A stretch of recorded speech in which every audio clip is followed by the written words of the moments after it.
Bonjour à tous et à toutes. Je vais être très bref. Vous avez bien fait de venir.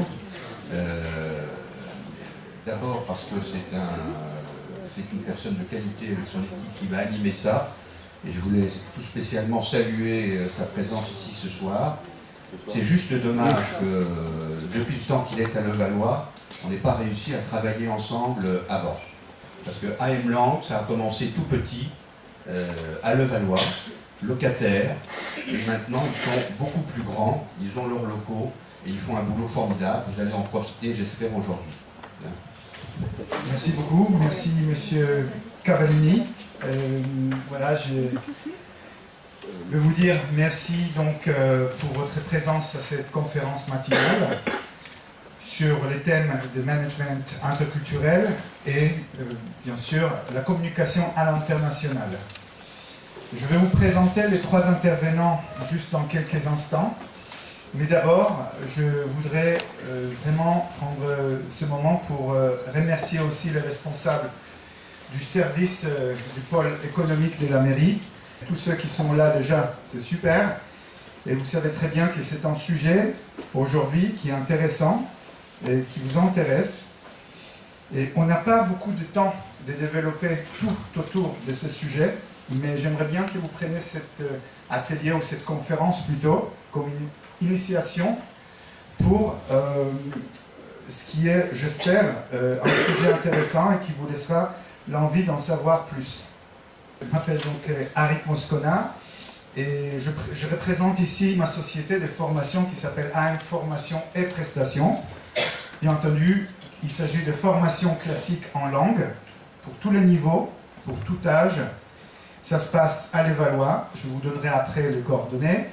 Et surtout, il y a des prestations qui sont toujours autour de la langue. S'il s'agit de coaching donc, qui est pour les gens qui souhaitent voir leur interlocuteur étranger et donc maîtriser mieux la langue, si c'est l'anglais, l'espagnol, etc. Il y a toutes les langues qui ont fait dans notre centre.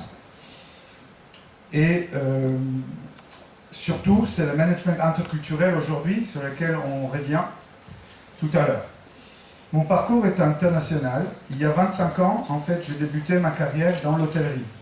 Donc bien évidemment, j'ai travaillé dans ces domaines dans plusieurs pays, si c'est l'Allemagne, si c'est Israël, si c'est la France. Et donc, j'ai rencontré des cultures différentes qui m'ont permis de connaître les autres et comprendre que l'ouverture d'esprit et la connaissance des langues, c'est très important pour mieux communiquer. La langue, vous allez voir, c'est les certificats, donc certification de votre niveau de compétence. Vous savez très bien que depuis quelques années, auprès des salariés, et aujourd'hui, déjà depuis l'année dernière, même les demandeurs d'emploi, et tous ceux qui sont tout simplement à partir de l'âge de 16 ans, peuvent demander leur formation. C'est une procédure un peu administrative qui est à la fin, si ça vous intéresse, je peux vous expliquer. Mais en fait, vous pouvez certifier vos langues passant par une démarche administrative et à la charge, bien évidemment, pas votre charge, mais de celui de l'OPCA. En fait, vous pouvez certifier l'anglais, peut-être vous connaissez par les TOEIC, qui est donc les certifications pour les business, ou TOEFL pour ceux qui veulent aller à l'université. Vous avez aussi le BULAT, ce sont des noms de certifications. Pour les gens qui aiment un peu les chiffres, je vais vous parler quand même de nombre de pays, culture et langue, et on lance avec les intervenants qui sont là. Donc rapidement, vous savez qu'il y a environ 200 pays reconnus dans le monde par l'ONU. Ensuite, entre 5 et 6 000 cultures différentes. C'est beaucoup quand même. 5 000 langues et dialectes. Alors, juste avant de vous parler de ces modèles-là, vous comprenez bien que dans tous ces chiffres-là, on peut se perdre. Il y a beaucoup de cultures et comment on peut faire pour pouvoir grouper ces cultures et travailler efficacement. Je pense que là, vous allez écouter nos intervenants et vous allez comprendre qu'il existe un modèle qui s'appelle le modèle de LMR. Rapidement, les L représentent les linéaires actifs, donc tout ce qui est linéaire actif, ce que vous comprenez avec ça. Les M pour multi-actif et les R pour réactif. Et tout ça, c'est pour catégoriser les nombres de cultures.